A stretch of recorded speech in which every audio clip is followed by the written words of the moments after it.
Hi hello అందరికీ నమస్తే. మీ రమా ప్రవీణ్. మనం ఇప్పుడు రైస్ తోటి ఉప్మా చేసుకుందామండి. హోమ్ మేడ్ రెసిపీ అండి. నేను మిక్సీ జార్లో రైస్ వేసుకొని మిక్సీ పట్టుకున్నానండి మెత్తగా.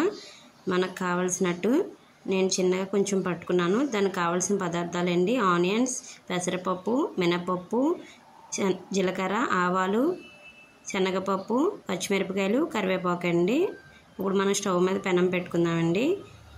పెనం వేడెక్కిన తర్వాత కొంచెం నెయ్యి వేసుకున్నాను. నాకు సరిపడా నెయ్యి వేసుకున్నాను 2 స్పూన్స్.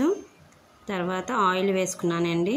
కొంచెం ఆయిల్ కూడా వేసుకుంటే రెండు మిక్స్ అయితే బాగుంటుందండి, ఉప్మా టేస్ట్గా ఉంటుంది. ఆయిల్ మరిగిన తర్వాత నేను ఇప్పుడు ఆనియన్స్ వేసుకుందామని అనుకున్నాను.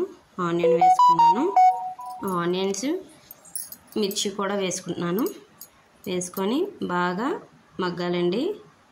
కొంచెం ఇప్పుడు నేను సాల్ట్ వేసుకుంటున్నాను. సాల్ట్ వేసుకోవడం వల్ల కొంచెం త్వరగా వేగుతుందని సాల్ట్ ముందుగా వేసుకుంటున్నానండి. నాకు రుచికి సరిపడగా బాగా ఫ్రై అవ్వాలండి. ఇలా ఫ్రై అయ్యేలోపు నేను ఏ డొక్కుతో అయితే తీసుకుంటున్నానో కొలత, ఇప్పుడు మిక్సీ జార్లో ఉన్న నూకని ఒక డొక్కులో వేసుకొని బాక్స్ నిండా కొలత వేసుకున్నానండి. పక్కన పెట్టుకొని ఫ్రై చేసుకున్నాను. ఇప్పుడు పోపులన్నీ వేసుకుంటానండి. ఈ పోపులన్నీ ఇందులో వేసుకొని బాగా ఫ్రై చేసుకోవాలి. రెడ్ కలర్లా వచ్చేలాగా బాగా ఫ్రై అయితేనే మనకు ఉప్మా టేస్ట్ బాగుంటుందండి. బాగా ఫ్రై అయిన తర్వాత ఇప్పుడు నేను ఏ బాక్స్ అయితే నూకేసాను దాంతో 3 కప్పులు వాటర్ వేసుకోవాలండి. ఒకదానికి 2 వేసుకుంటారు, కానీ మనం రవ్వ ఇంట్లో చేసుకున్నాం కాబట్టి 3 బాక్సులు వేసుకుంటే మనకి పర్ఫెక్ట్గా వస్తుందండి. ఉడికేటప్పటికి కొంచెం మెత్తగా సాఫ్ట్గా ఉంటుందండి. ఇప్పుడు మూత పెట్టుకొని ఎసరు బాగా మరగాలండి.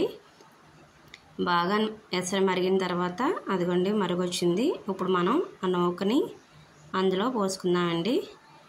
ఈ నూక అయితే అసలు ఉండలు కట్టదండి, అందుకే మనం ఎలాగేసుకున్నా పర్వాలేదు. ఇప్పుడు నూక అంతా వేసుకొని బాగా ఒకసారి కలుపుకోవాలండి. బాగా ఉండలు లేకుండా ఒకసారి కలుపుకొని మనం చూడండి బాగా కలిపి పెట్టుకోవాలండి. కలిపి పెట్టుకున్న తర్వాత ఇప్పుడు మూత పెట్టుకోవచ్చు.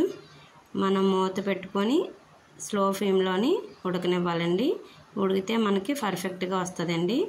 అదిగోండి బాగా ఉడికిపోయింది, చూసారా? వాటర్ అంతా డ్రై అయిపోయింది. మనకి ఎంత సాఫ్ట్గా వచ్చిందో.